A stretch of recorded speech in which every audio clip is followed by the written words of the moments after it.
นี่คือบริเวณน้ำตกวัดถ้ำผาเด่นเลยตอนเช้ามันมีภาพของทางชมพามาลงมาชมน้ำตกวัดถ้ำผาเด่นตูนมันจะหึงไปทางไหนก็จักมาใส่เลยแต่ว่าเป็นน้ำตกแล้วมันก็ใช้เครื่องลุ่มเลยนี่น้ำตกมาตูนนี่ถ้ำผาเด่นตอนเช้ามันมีภาพของทางพาชมพามาเบิ่งมาชมน้ำตกวัดถ้ำผาเด่นสักเบิ่งเรียกว่าเป็นจ้าแล้วใส่ก็แค่น้ำเป็นกระดาษเป็นน้ำอ่างนี่ได้มันนี่บรรยากาศห้วนแห้งนี่มันอยู่บริเวณวัดถ้ำผาเด่นห้วนเตมานั่งมันนี่เป็นเย็นๆได้เย็นน้ำเลยเพิ่มน้ำเตมานี่แหละน้ำตกวัดถ้ำผาเด่นอยู่ใน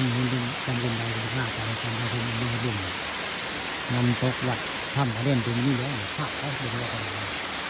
นั่งเราต้องพึ่งต้องนั่งมาพึ่งไปแล้ว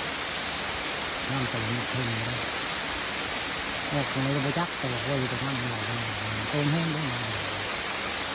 นี่นำตกวัดถ้ำผาเด่น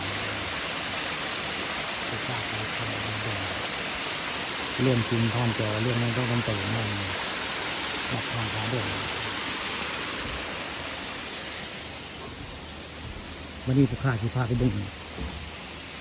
ห่างพญานาคเลยตัวตูห่างพญานาคแล้วมันห่างเขาเลย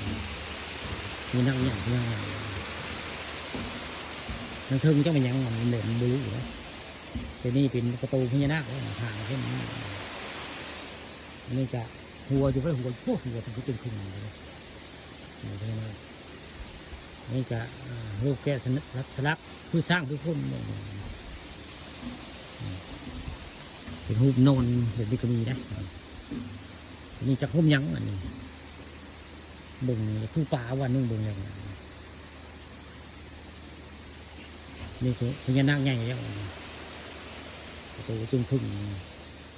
หัวจะมึงประตูมือนึงเพื่อประตูเพื่อหัวจะพึ่งแล้วพญานาคใหญ่